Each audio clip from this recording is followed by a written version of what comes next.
Sir, ಈ ಗಾಡಿಗೆ 360 degree camera ಹಾಕಿದ್ದೀವಿ. ಕ್ಯಾಲಿಬ್ರೇಷನ್ ಹಾಕ್ಸೋವಾಗ ತುಂಬ ಜನ ಮಿಸ್ಟೇಕ್ ಮಾಡ್ತಾರೆ. ಆ ಮಿಸ್ಟೇಕ್ನ ತೋರ್ಸೋಕ್ಕೋಸ್ಕರ ಈ ವಿಡಿಯೋ ಮಾಡ್ತಾ ಇದ್ದೀವಿ. ಫಸ್ಟ್ ಬಂದುಬಿಟ್ಟು ಫ್ರಂಟಿಂದು 40 ಸೆಂಟಿಮೀಟರ್ ಮ್ಯಾಟ್ ಇರಬೇಕು. ಬ್ಯಾಕ್ ಸೈಡಿಂದು 40 ಸೆಂಟಿಮೀಟರ್ ಮ್ಯಾಟ್ ಇರಬೇಕು. ಸೈಡಿಂದ ವೀಲಿಂದ ಅಟ್ಲೀಸ್ಟ್ ಒಂದು 5 ಇಂಚು ಬ್ಲ್ಯಾಕ್ ಕಲರ್ನ ಸ್ವಲ್ಪ ಹೊರಗಡೆ ತೊಗೊಂಡಿರಬೇಕು.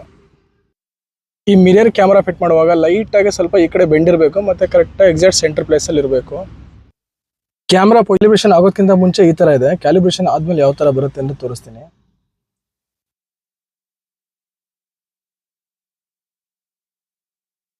ಸೇಮ್ ಎಕ್ಸಾಕ್ಟಾಗಿ ಮ್ಯಾಟ್ ಇದೇ ಥರ ಇರಬೇಕು.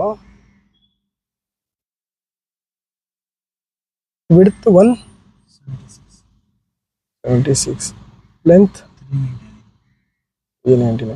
ತುಂಬ ಜನ ಇಲ್ಲಿ ಬಂದ್ಬಿಟ್ಟು ಲೆಂತ್ ಹಾಕ್ತಾರೆ, ಕೆಳಗಡೆ ವಿಡ್ತ್ ಹಾಕ್ತಾರೆ. ಅದು ರಾಂಗು. ಇಲ್ಲಿ AB AC ಅಂತ ಇರುತ್ತೆ, ಅದು ನೋಡ್ಕೊಬೇಕು. ಇದು ನೋಡಿ 360 ಕ್ಯಾಲಿಬ್ರೇಷನ್ ಆಗಿದೆ. ಕ್ಯಾಲಿಬ್ರೇಷನ್ ಆದ್ಮೇಲೆ ವ್ಯೂ ಬರ್ತಾ ಇರೋದು ನೋಡಿ. ಇದು ನೋಡಿ 3D ವ್ಯೂ ಹೇಗಿದೆ ಅಂತೇಳಿ, ಎಷ್ಟು ಕ್ಲಿಯರಿಟಿ ಆಗಿದೆ.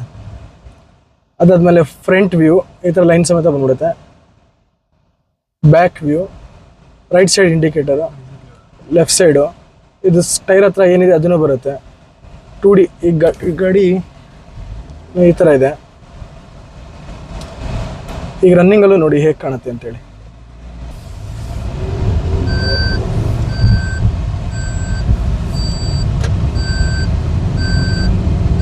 ಎರಡು ಸೈಡ್ ಇಂಡಿಕೇಟರ್ ಹಾಕ್ದಾಗ ಎರಡು ಸೈಡ್ದು ಇದು ತೋರಿಸುತ್ತೆ.